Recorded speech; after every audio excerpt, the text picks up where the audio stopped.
Добро вечер. Јас сум Васко Ефтов, ова емисијата во Центар на Канал 5 телевизија. Вие сте на вистинското место, почитувани гледачи, бидејќи ви имате право да знаете вистината.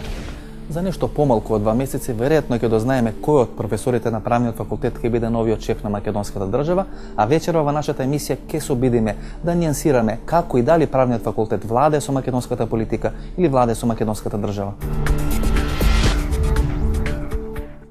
По што е магијата на правниот факултет? Па магијата да ја имаше некој откриено, веројатно ќе се обидеше да ја примени и во други средини во институции. Дефинитивно овде не само што има магија, туку како да работите се вртат во некој магипсен круг. Господи Силјановска, дали заврши всушност златното време на правниот факултет, кога се говореше дека правниот владее со македонската политика и македонската држава? Па не знам дали е точна таа констатација, иако многу се изненадив кога еден мој колега во една прилика рече дека правниот факултет е тоа што е Ватикан. Се имам една дилема, дали правниот оценка владее со државата или сепак сите власти во Република Македонија многу ефтино може да ја купуваат експертските услови на луѓето на правниот факултет. Едно време пред 10 години во една влада на СДС правниот факултет беше застапен со 60% министри. 8 беа министри. 8 министри од правниот факултет. Една од владите. Како го доживувате вие, господине Узунов, правен факултет? Ко нешто мокна во Република Македонија? Како феномен, како магија? Како високообразовна институција која што се врши својата работа. Добро, тоа го пише во статутот. Како вие лично го доживувате? Баш така. Како што го пише во статутот. Не, апсолутно не осеќам дека сум помокен во општеството, апсолутно не сум помокен во општеството затоа што сум вработен на правен факултет. Не. Најмногу министри од редот на правниот факултет има во првата и втората влада на Бранко Царенковски, тоа се точно 8 на број, тоа се професорките Софија Тодорова и Гордана Силјановска, тогаш од редот на либералната партија на Стојан Андов, тоа е Владо Поповски, тоа е Љубомир Прачковски, Јане Милјовски, Димитар Белџиев, Томислав Чокревски, Лазе Китановски и веројатно не заборавив некој. Кога бевте министер во владата, Добро. Во тие прва и втора влада на Бранко Царенковски имаше 8 професори, најмалку, јас барем колку успеав да ги изборам од правниот факултет, вие бевте од либералната партија на Андов, Софија Тодорова, Белџиев, Јане Милјовски, Фрчковски, Денко беше заминат, Лазе Китановски, така. Не беше и Денко. Заминат беше во експертската влада, малце во првата на Бранко беше Денко министер за надворешни, па потоа. Значи 9. Значи 9 во тие прва и втора влада. Сега ќе ви кажам, тоа не е во ко наставнички совет направена, некако министерски совет или владин кабинет. Но тоа не е невообичаено за период на транзиција. Веројатно тогаш, бидејќи во светот и денеска ќе видите дека во политиката се многу застапени луѓе, правници, адвокати, па дури и професори. Главно, значи, политичката елита, еве во Соединетите Американски држави, вклучувајќи го и господинот Обама, кој што се бави со уставно право, веројатно знаете, се регрутираат од фелата на правниците и од фелата на политолозите. Постојат најмалку 3 објаснувања кои може да се понудат како можна анализа на тоа влијание и на таа мок на правниот факултет, дека тоа можеби како одредена сурова сила која од позадина ги влече потезите во македонската држава, односно многу е слично на тоа што го прави Ватикан во светската политика, како второ, дека можеби тие дворски игри на правниот факултет подоцна се пренесува во државниот врв и стана начин на однесување на политичкото делување во Република Македонија и тоа е многу слично на тој византиски начин на управување со државата, или на крајот на краиштата дека сепак станува збор за одредена самопослуга кај што експертите многу ефтино може да се купат. Како вие можете да дефинирате мокта на правен факултет? Што е мокта?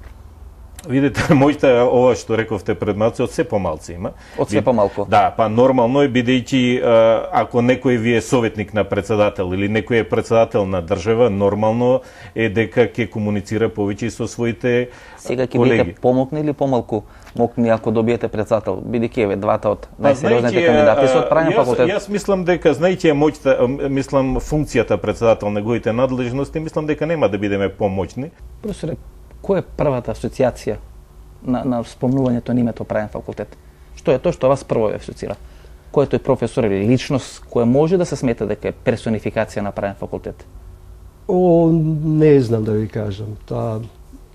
Не би можел на ова прашање да одговорам. Дали правниот факултет може би ви асоцира на Ватикан, на МОК, кој владее со македонската држава? Може би дали асоцира на Византија и дворските игри кои од правен факултет подосна се излеја во македонската политика или можеби ви асоцирано одредена политичка самопослуга, кај што политичките елити многу ефтино ги купуват експертите од правен факултет? Искрено да ви кажам, мене најмногу, бидејќи сум од внатре, ми наликува на Монти Пајтон скеч некој често. Така што не ги зевам сериозно тие работи.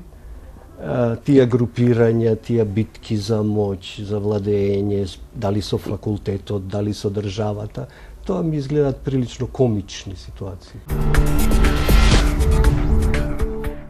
Во средината на 90-тите години на правниот факултет се развија на исклучително мокно бизнис лоби. Тој е периодот кога декан на факултетот е доктор Саво Климовски. Владо Камбовски важи за човек со исклучително блиски односи со крупниот капитал во Република Македонија. Тито Обеличанец е веројатно во тој момент најголемиот експерт за процесот на приватизација, а Јане Милјовски е министер за финансии.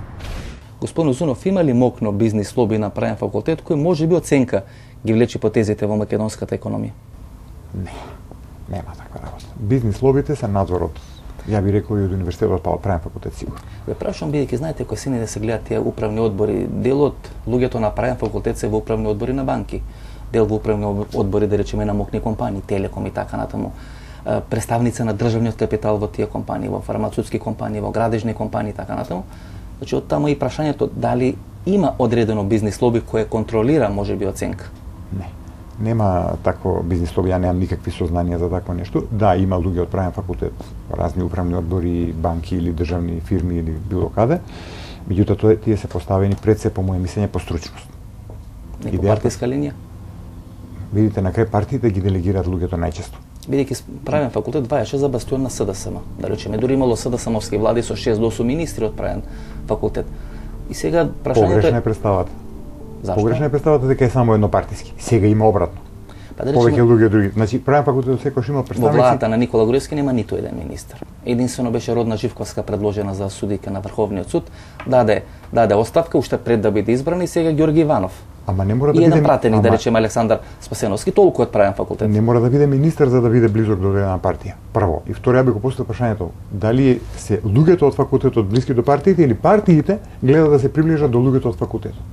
Правен факултет е еден резервоар на луѓе кои што се занимаваат со проблематика која што е блиска до она што го работат политичарите. Фактички е предмет на нивна работа. Што е врзо?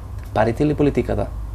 Политиката, правото, парите се секој дел шлагворд на сите работи. Бидејќи вие бевте, да речеме, финансиски директор на Агенција за приватизација. Не бе финански, бе за друг сектор. Подосна станавте професор на правен факултет. Меѓутоа бевте еден од бордот од тројцата, четворица луѓе кои во одредено време раководеа со Агенцијата за приватизација. Значи човек од правен факултет беше во управниот одбор на Агенцијата за приватизација. Значи дел од луѓето на правен факултет ги направија веројатно најскапите приватизации во Република Македонија.